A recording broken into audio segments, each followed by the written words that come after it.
आज बघा आमच्या आत्यानं नाही का नाही म्हणजे चुलीवल्या आळूच्या ह्याच्या वड्या खायच्या त्या सॉरी कोथिंबिरीच्या. त्यासाठी बघा आता नात कशी करते म्हणजे आमच्या आयुष्या. तर ती एक परफेक्ट आहे वड्या करण्यात. तर बघा आज कुठली वडी असू दे, आळूची म्हणा किंवा कोथिंबीर वडी म्हणा, तिच्याशिवाय आमच्यात कोण करतच नाही बघा. कारण आम्ही पण म्हणतो आम्हाला येतच नाही तुझ्यासारखी. बघा ती एकदम छान वड्या करते. तिने पण असं पिठं असं घट्ट केलेलं आहे बघा त्याचं. त्यात सगळं घातलेलं आहे तिने. म्हणजे मिरची जिरी सगळं बारीक केलं आहे. थोडासा ओवा सुद्धा घातलेला आहे बघा चवीसाठी. आणि ओलं खोबरं सुद्धा बारीक करून टाकलेलं आहे ह्या वडीत. ओल्या खोबऱ्याने काय होतं, चव असते ना ती म्हणजे चांगली लागते आपल्याला. तर आमच्या आत्या म्हणतात ओलं खोबरं घालायचं. त्यामुळे आम्हाला पण सवय लागलेली आहे बघा. आयुष्याने अशा सगळ्यांना वड्या करून घेतल्या बघा. किती छान मस्त केल्या त्या कोथिंबीरीच्या वड्या.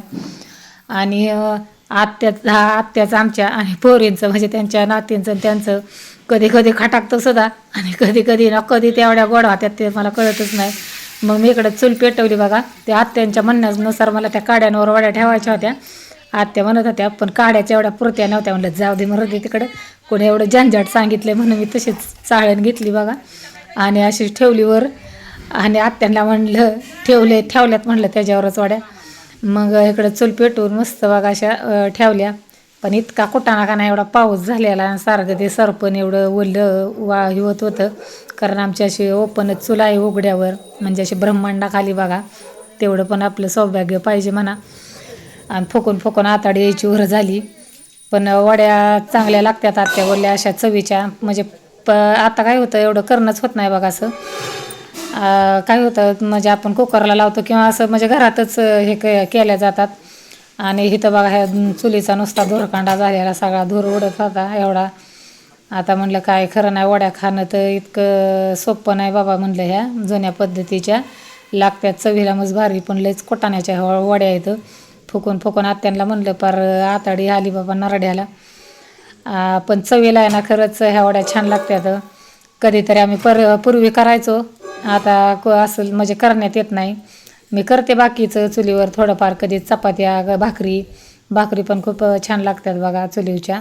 कारण पण खरपूस अशा भाजल्या जातात मस्त अशा. कडक पापडा बिपडा येतो मस्त छान लागतात. आज म्हणलं आत्यांच्या म्हणण्यानुसार, आत्या म्हणल्या माझं तुम्ही ऐकत नाही काय, म्हणून त्यांच्या म्हणण्यानुसारच बघा चुलीवर वड्या करायचं चाललंय. मी फक्त आयुष्याला अशा शिजवून दिल्या. आणि आता बघा वड्या मस्त अशा उकाडलेल्या आहेत. आता मग मी तिथंच आता लगेच मी चूल पेटलेली होती चांगली छान, म्हणून मी पण तिथंच चपात्या पण करून घेतल्या. तोपर्यंत आयुष्याने इकडं सगळ्या वड्या पण परतून घेतल्या छानपैकी. डुग्गूची रोटी बघा भाजून ठेवली होती. त्याला खूप भूक लागलेली. त्याला बघा अशीच खोट लागते संध्याकाळची बसायला. आणि त्याच्यावर अशी गोदडी टाकलेली असते तुटलेली. हा इथंच बसून असतो रात्रभर, कुठंच हालत नाही बघा. तो पण वाट बघत होता कधी म्हणजे मला जेवण येतंय. मग इकडं बघा आज बेत केला होता तांदळाची खीर. एकदम आज आत्यांच्या म्हणण्यानुसार स्वयंपाक केलेला होता बघा. त्यांना तांदळाची खीर खूप आवडते. त्यांची जुनी आहे ती रेसिपी तांदळाच्या खिरीची. आत्यांच्या आवडीचं आज जेवण बनवलं होतं. तांदळाची खीर आणि आळूच्या वड्या आणि चपाती.